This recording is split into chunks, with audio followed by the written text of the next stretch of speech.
Salut, moi c'est Giaco. Et est-ce que ça serait pas la solution miracle à tous vos problèmes d'acoustique lors de vos enregistrements solo?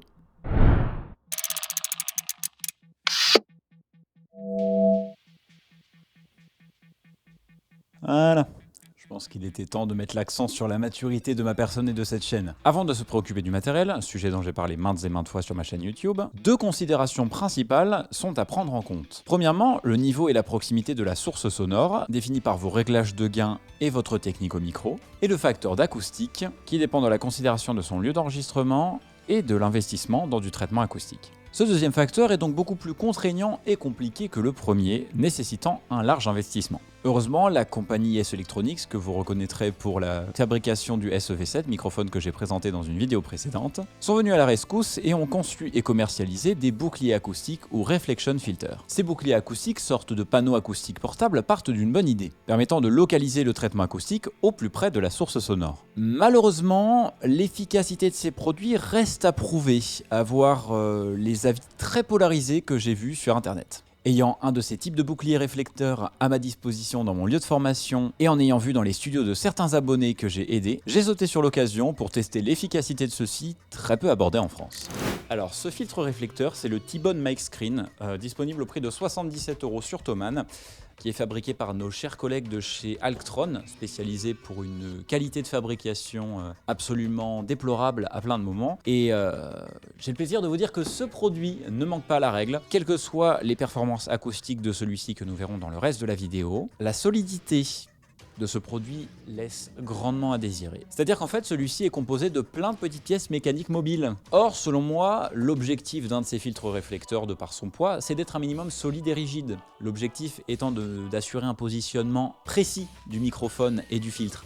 Bien non, pas avec celui-ci. Pour la seconde partie des tests qui vont avoir lieu dans cette vidéo, qui était plus du côté scientifique et numérique, vous imaginez pas le bordel que ça a été d'assurer la même position du filtre et du micro par rapport aux deux autres tests et conditions d'essai. Ça a été un bazar. Donc si la conclusion de cette vidéo est positive, et j'en doute, s'il vous plaît, économisez 8 € de plus et achetez un filtre de chez SE Electronics, pas cette saloperie.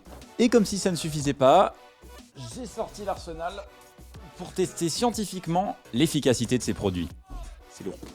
J'ai mal. Mais avant de tester, si ce genre de délire vous plaît et que vous souhaitez me voir les continuer, je vous invite à vous abonner. En effet, j'ai remarqué avec les statistiques YouTube que 80% des gens qui regardent mes vidéos ne sont pas abonnés. Alors, soyez sympa, rejoignez le gang d'échelon qui est. Je vous promets, on va pas vous manger. Vous êtes prêts, parés, attachés, abonnés? Alors je vous invite à mettre votre casque audio ou vous poser devant vos enceintes de studio. Il est temps de tendre l'oreille. Afin d'être sûr et certain de l'efficacité ou de l'inefficacité de ces filtres réflecteurs, j'ai décidé de séparer la section de test et de démonstration en deux parties. Premièrement, la partie pratique en conditions réelles, avec moi en train de faire des tests de voix off doublage face au micro.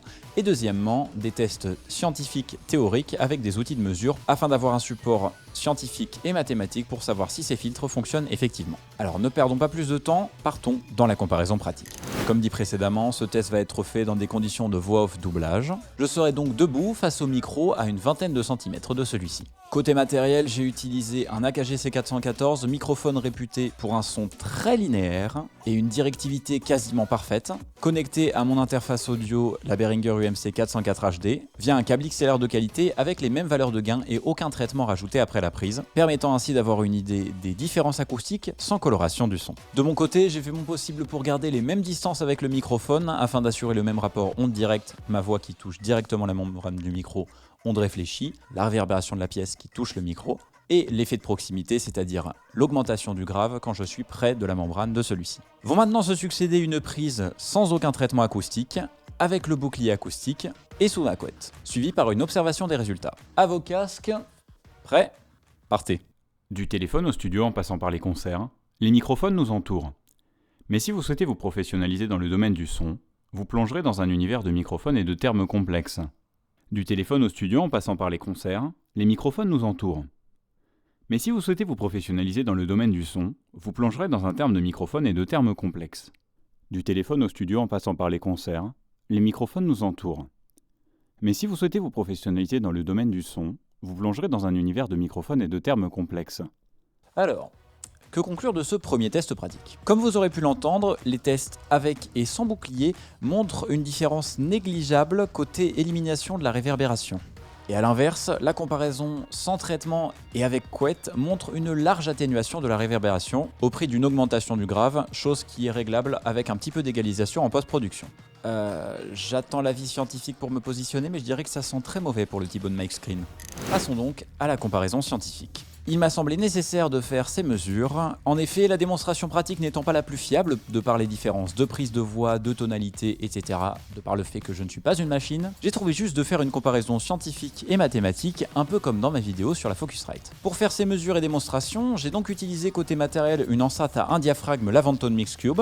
Celle-ci, je l'ai utilisée car ayant un diaphragme, elle est comparable à une bouche, placée à la perpendiculaire de la membrane du microphone et à équidistance de celui-ci lors de chaque test, chose que j'ai vérifiée à la règle. Comme dans les prises précédentes, aucune modification n'a été faite, autre que le traitement acoustique.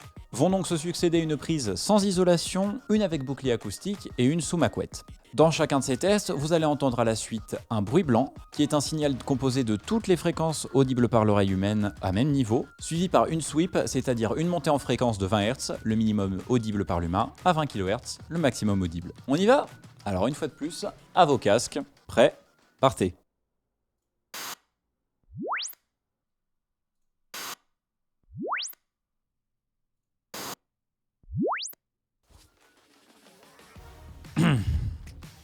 Ok. Afin d'observer les résultats de ces différents tests, je vous propose de jeter un coup d'œil à des spectrogrammes. Ces analyses affichent les variations d'intensité sonore sous forme de couleurs plus sombres ou plus vives sur une évolution temporelle et fréquentielle. Vous pouvez observer à l'heure actuelle sur votre écran la mesure sans aucun traitement acoustique, au milieu la version avec bouclier acoustique et tout en bas le test sous ma couette.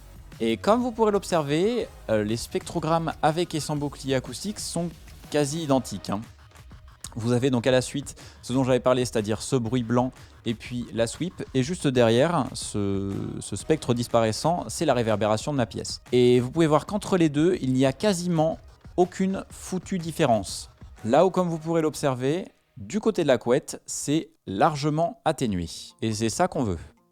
Aurait-on donc la preuve que ces boucliers acoustiques sont des attrape-couillons? Je pense qu'il est temps de conclure. En pratique, la différence avec et sans bouclier acoustique est profondément négligeable. Et selon moi, ne vaut pas du tout l'investissement des 80 € que coûte le filtre présenté. Une couette, que vous avez absolument tous chez vous, est bien plus efficace malgré une augmentation du bas médium et du grave, chose totalement corrigible en post-production avec un petit peu d'égalisation. Scientifiquement parlant, ces résultats ont été largement confirmés avec une réverbération quasiment intacte avec et sans bouclier acoustique, chose que la couette n'a pas manqué d'atténuer sans aucun problème.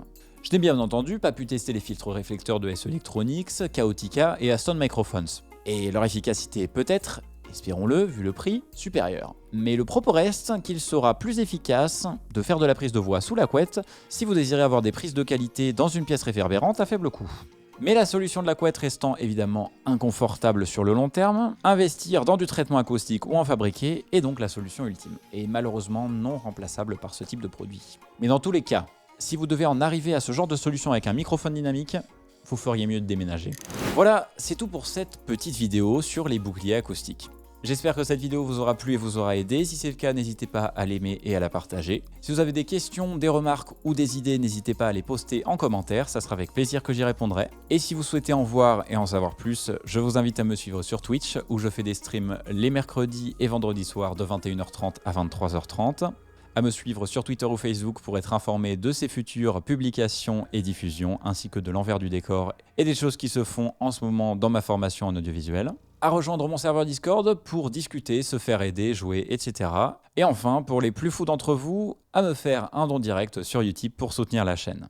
En vous remerciant d'avoir suivi cette vidéo jusqu'à la fin, moi je vous dis à bientôt pour un prochain stream ou une prochaine vidéo. Salut, c'était Giaco. Et c'est une fin de tournage! C'est faux. Allez, on change de config.